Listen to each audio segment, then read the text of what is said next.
Agora, se a obra é de Deus e tem que ser feita do jeito de Deus, nós devemos nos adequar a ela. Metanoia. Meta, transformação. Noia, entendimento da mente. Mudança de mente. É engraçado que a gente vai falando tantas palavras e vai se acostumando com elas. Eu já falei sobre isso na palavra eclésia. A gente vai perdendo o significado, né? João Batista começou o seu ministério da mesma maneira como Jesus começou. E eles começaram dizendo assim: arrependei-vos, está chegando o reino dos céus. Quando um novo imperador era empossado, seja ele porque matou o outro, ou porque o outro morreu e ele herdou, ele sempre enviava seus comissários para anunciar o Evangelium, a boa nova. Tem um novo rei no pedaço. E essa proposta não era uma proposta, como eu te falei, democrática, não. Não era uma sugestão. Era uma boa notícia, mas era uma imposição. Tem um novo rei no pedaço. Adapte-se ou morra, filho. Não tem saída. Então eles vão lá e tomam posse de determinada terra que tinha um outro rei. E eles falavam: Evangelho, tem um novo rei no pedaço. E é exatamente isso, usando essa terminologia, que Jesus está iniciando o seu ministério. Arrependa-se. Tem um novo rei no pedaço. Adapte-se a isso ou morra. Nós estamos chegando aqui e as coisas vão mudar. E quem não se adequar vai sofrer com isso lá na frente. Então a boa notícia é: tem um novo rei. Mas a notícia implícita é: arrependa-se, adapte-se. E nós temos que nos livrar desse rei impostor agora. E o grande impostor que tem governado as nossas vidas é o nosso eu, cara. É o momento de sair do trono e deixar com que o rei entre no trono. É você sair do controle e deixar com que ele entre no controle da sua vida. Venha o teu reino, seja feita a sua vontade.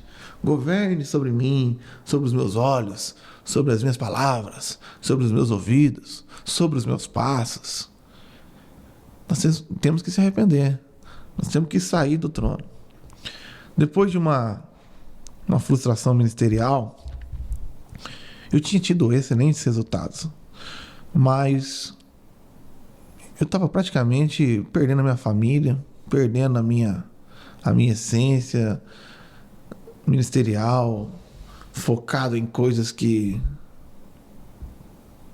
não faziam sentido nenhum. E Deus pediu para mim tirar um período sabático, um período de reflexão, entregar um ministério que eu amava demais e sair com a minha família para um período de reflexão sobre tudo isso.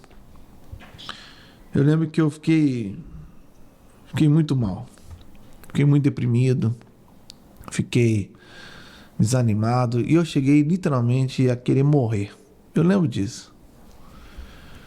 Eu queria morrer. Não aguento mais. A vergonha, o desgosto. E todo mundo reclamando do meu jeito, do jeito que eu fazia as coisas. E numa oração muito sincera com Deus, eu lembro que Deus falou pra mim assim: é isso mesmo, cara. Você precisa morrer. É para isso que eu tô te chamando. Mas não morrer como um covarde, fazendo besteira, desonrando meu nome, abandonando a sua família. Você precisa morrer para você mesmo. Você tem que perceber que o grande problema do seu ministério, Mateus, não era o fulano de tal, não. Não era a situação tal. O grande problema do teu ministério, Mateus, tem nome. E o nome dele é Mateus. Você tem que perceber, Mateus, que as pessoas não tinham problema com a tua pregação, não. As pessoas não tinham problema com a maneira como você...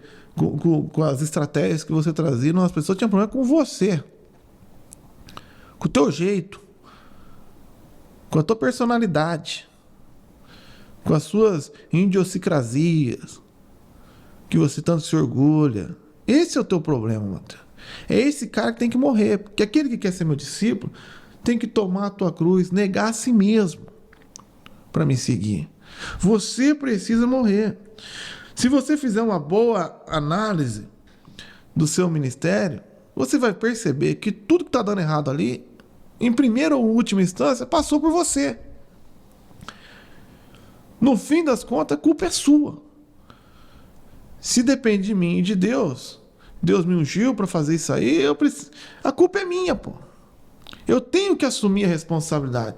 A humanidade vem transferindo a responsabilidade há milhares de anos. Adão, eu falei contigo, o que aconteceu? Não fui eu, não. Foi a mulher que tu me deste. Eva, o que você fez? Não, a serpente que o Senhor criou. A culpa nunca é nossa, é sempre de Deus. E a gente tem que aprender com Jesus que ele é o cara que assume a responsabilidade. A gente via essa figura lá em Daniel. Ele lá, se tem um cara santo naquela história toda, era Daniel. Ele vai lá em Daniel 9 e fala, pecamos. Pecamos. Pecamos não, pecaram, pô. O povo pecou, eu não. O cara era fiel, pô, até diante da morte ele era fiel, mas ele fala, pecamos. Aí vem Jesus e se batiza. O batismo de João para perdão de... Tá maluco? Ele está assumindo, depois ele vai na cruz e assume a responsabilidade. Nós temos que assumir a responsabilidade, cara. Se as coisas não estão funcionando no nosso ministério, a culpa é tua, a culpa é minha. É necessário a gente morrer, negar a nós mesmos. É necessário que a gente diminua cada dia mais para que ele cresça. É necessário que a gente morra para que ele viva. Em e através de nós. Eu tinha um problema porque o meu ministério ia muito bem, mas, cara, as pessoas não gostavam de mim, é inacreditável. Era uma falação, e aí Mateus aquilo, aquilo me ofendia, aquilo me marcava, aquilo me angustiava. Aí eu lembro de uma reflexão que eu tive num velório. Pô, você chega num velório e fala pro defunto que ele tá feio, pô. O defunto tá mal vestido, hein? Vai lá, fala pro defunto que a ideia dele sobre tal assunto é uma ideia idiota. O defunto não tá nem aí. Por quê? Porque o defunto morreu. Morreu. Ele não liga mais. E lá na minha terra ainda tem um ditado. Só porque morreu virou santo. Já reparou? Quando o cara morre vira santo. Todo mundo vai elogiando. Mas é isso mesmo. Talvez seja essa a grande dificuldade. Seja essa a grande dificuldade de a gente manifestar a santidade de Deus. Porque a gente não morreu. Quando você morre, vira santo. E mesmo que alguém ousar falar mal do defunto, que é uma loucura, no velório, o defunto não se importa. A nossa grande luta no ministério é que a gente quer fazer o ministério do nosso jeito, quando na verdade a gente tem que morrer. Nós somos chamados para morrer. Jesus não apenas morreu pelo nosso pecado, mas nós morremos com Cristo e ressuscitamos com Ele para uma nova vida. Então nós precisamos trazer essa responsabilidade para nós. Se humilhar. Abrir mão do nosso jeito de pensar. Em Mateus 16, 24, Jesus disse assim, se alguém quer ser meu seguidor, negue-se a si mesmo, tome a sua cruz e siga. E no 25, pois se tentar se apegar à sua própria vida, a perderá. Mas se abrir mão da sua vida por minha causa, encontrará. A palavra vida aqui é psique. E John Stott traduziu essa psique como se fosse o próprio modo de pensar, ou si próprio. Aquele que não abrir mão de si próprio, aquele que não abrir mão do seu próprio jeito de pensar, vai perder. Mas quem abrir mão de si próprio, quem abrir mão do seu próprio jeito de pensar, vai encontrar a verdadeira vida. Então, o único jeito de seguir a Deus com eficiência é abrindo mão de si mesmo. O único jeito de fazer a obra de Deus, do jeito de Deus, é abrindo mão do nosso jeito. E é um pouco disso que eu quero falar com você na próxima aula.